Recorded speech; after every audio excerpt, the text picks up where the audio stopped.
اعوذ باللہ من الشیطان الرجیم بسم اللہ الرحمن الرحیم رب اشرح لی صدری ویسر لی امری واحلل عقدۃ من لسانی یفقہوا قولی اللہم صلی علی محمد وعلی آلہ وبارک وسلم۔ السلام علیکم دوستو، میں محبوب الحسن اور آپ دیکھ رہے ہیں محبوب اللہ آفیشیل۔ امید کرتا ہوں آپ سب خیریت سے ہوں گے۔ دوستو، ایک دفعہ کا ذکر ہے، ایک کسان نے اپنے کھیتوں کے اندر ایک فصل کاشت کی اور فصل کاشت کرنے کے کچھ ہی دنوں بعد فصل جو ہے وہ کھیتوں میں اگ رہی تھی اور باہر نکلنا شروع ہوئی، اور اس کھیتوں میں ایک چڑیا نے رہنا شروع کر دیا اور اس نے اپنی رہائش وہاں پہ تیار کر لی اور مسئلہ بنا لیا۔ وقت گزرتا گیا، وقت گزرنے کے ساتھ ساتھ چڑیا نے وہاں پر انڈے دیے اور ان انڈوں میں سے بچے نکلے اور بچے کسی شروع ہو گئے۔ چڑیا روزانہ صبح سویرے جو ہے وہ اپنے گھونسلے سے نکلتی ہے، جنگل کا رخ کرتی ہے اور وہاں جا کر دانا پانی کا بندوبست کرتی ہے، یہ سلسلہ جو ہے یہ روز بروز چل رہا ہے۔ ایک دن کیا ہوا کہ چڑیا واپس ہے، اس نے دیکھا کہ اس کے بچے پریشان اور فکر مند نظر آ رہے ہیں، تو اس نے اپنے بچوں سے پوچھا کہ کیا ماجرا ہے، آج آپ پریشان اور فکر مند نظر آ رہے ہیں؟ تو انہوں نے کہا کہ ماں جی، آج ان کھیتوں کا مالک آیا تھا، وہ اور اپنی اس فصل کو دیکھ کے وہ انتہائی خوش تھا اور وہ یہ کہنا چاہ رہا تھا، ہم نے اس کو یہ کہتے ہوئے سنا کہ فصل اچھی کاشت اور فصل اچھی ہو چکی ہے، تقریباً پک چکی ہوئی ہے، لہذا میں کل اپنے بچوں کو، اپنے بیٹوں کو بھیجوں گا، وہ آئیں گے اور اس فصل کی کٹائی کریں گے۔ تو ہم اس وجہ سے پریشان ہیں کہ اگر کل فصلوں کی کٹائی ہو گئی تو ہم کہاں جائیں گے اور اپنا گھر کہاں بنائیں گے؟ تو اس کی والدہ نے جب یہ سارا ماجرا سنا تو اس نے کہا کہ بچوں، پریشان ہونے کی ضرورت نہیں ہے، کل کوئی فصل کاٹنے نہیں آئے گا۔ اگلا دن چڑھا اور اسی طرح سے معمول کے مطابق چڑیا اپنے فصلوں سے اڑی اور جنگل کی طرف روانہ ہوئی، اور شام میں جب واپس آئی تو اس نے کیا ماجرا دیکھا، واقعی کوئی نہیں آیا تھا،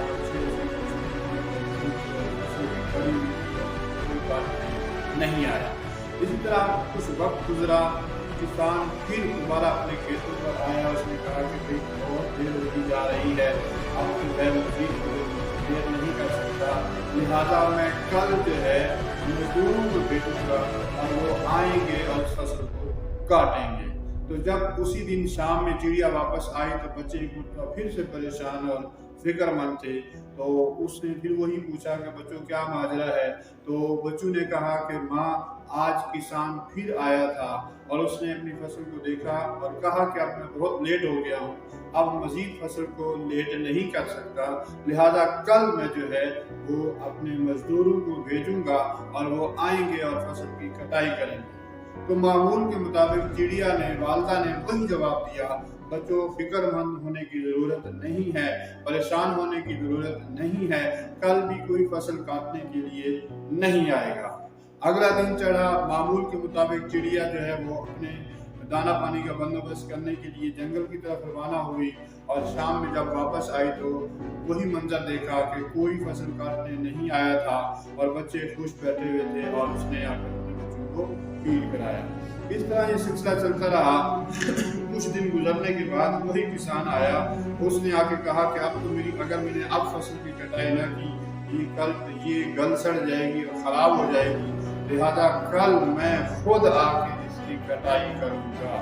تو بچے آج کے دن پریشان اور فکر مند نہیں تھے، کیونکہ انہوں نے یہ 2 مرتبہ یہ ماجرا دیکھ لیا تھا کہ فصل کی کٹائی کے بعد کسان کر کے جاتا اور ہماری والدہ کہتی کہ کوئی نہیں آئے گا۔ تو آج بچے خود ہی یہ احساس کرنے لگے کہ ماں جی، جیسے پہلے کسان آیا، اس نے فصل کاٹنے کی بات کی، کوئی نہیں آیا، دوسرے دن آیا، فصل کاٹنے کی بات کی، کوئی نہیں آیا، لہٰذا اس کا مطلب یہ معمول کی بات ہے، کل فصل کاٹنے کوئی نہیں آئے گا۔ تو اس پر والدہ نے کہا کہ بچوں، نہیں، کل فصل کاٹنے کے لیے آئے گا اور وہ کسان خود آئے گا۔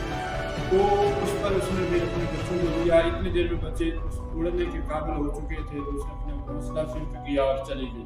اور اگلے دن واقع ہی ایسا ہوا، کسان آیا اور اس کی فصل کی کٹائی کی۔ تو دوستو، یہ بات اور یہ واقعہ بتانے اور سنانے کا مقصد یہ تھا کہ یہاں پر چڑیا پہلی بار اور دوسری بار اس نے بچوں کو کہا کہ کوئی فصل کاٹنے نہیں آئے گا. کیوں؟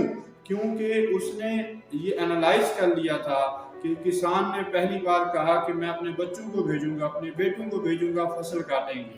تو اس کا مطلب جب آپ کسی دوسرے پر کام کرنے کے حوالے سے ریلائے کرتے ہیں، کسی دوسرے پر ڈیپینڈنٹ ہوتے ہیں، وہ کام نہیں ہوتا. اسی طرح جب دوسری مرتبہ آیا تو دوسری مرتبہ بھی اس نے یہی کہا تھا کہ میں لیبر کو، مزدوروں کو بھیجوں گا اور وہ آئیں گے، اس فصل کی کٹائی کریں گے. اور وہ نہیں آئے. کیوں؟ کیونکہ دوسروں پر ڈیپینڈنٹ تھا، اپنا کام دوسروں پہ ڈال دیا اور وہ انہوں نے نہیں کیا. دوسری بات جب اس نے یہ اسٹیٹمنٹ دی کہ اب میں خود آؤں گا اور فصل کی کٹائی کروں گا، تو اس پر چڑیا کو یقین آ گیا اور اس نے شروع کیا. اس سبق سے مجھے اور آپ کو جو سبق حاصل ہوتا ہے اس کہانی سے، تو یہ ہے کہ جب تک آپ دوسروں کو کام ڈالتے رہیں گے، جب تک آپ دوسروں پر ڈیپینڈنٹ رہیں گے، آپ کا کام مکمل نہیں ہوگا. آپ ٹھیک طریقے سے کام کی تکمیل نہیں کر پائیں گے. اسی طرح جس طرح کسان دوسروں پر ڈیپینڈنٹ رہا، اس کا کام نہیں ہو سکا، بلکہ لیٹ ہوتا گیا، یہاں تک کہ فصل خراب ہونے کا خدشہ پیدا ہو گیا. جب اس نے خود کرنے کی ٹھان لی اور اس نے خود کر لیا. تو اس لیے کہا جاتا ہے کہ God helps those who help themselves. ہمیں بھی اپنی زندگی کے اندر اپنے آپ کو سیلف ڈیپینڈنٹ بنانا ہے. جو کام ہم خود کر سکتے ہیں وہ ہم نے ہی کرنا ہے اور ہمیں ہی کرنا چاہیے، نہ کہ ہم دوسروں پر اس کا بوجھ ڈالیں، نہ کہ ہم دوسروں کو دوسروں پر ڈیپینڈنٹ بن کے رہیں. اب اس کا دراصل مقصد یہ نہیں ہے کہ ہم کسی سے ہیلپ نہ لیں. ہم لے سکتے ہیں لیکن ہم کسی پہ ڈیپینڈنٹ نہ ہوں.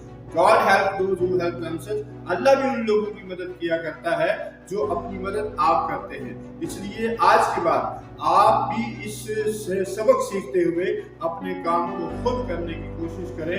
دوسروں پر مت ڈالیے، دوسروں پر ڈیپینڈنٹ مت ہوئیے، نہیں تو آپ کو بھی نقصان کا سامنا کرنا پڑ سکتا ہے، پریشانی کا سامنا کرنا پڑ سکتا ہے.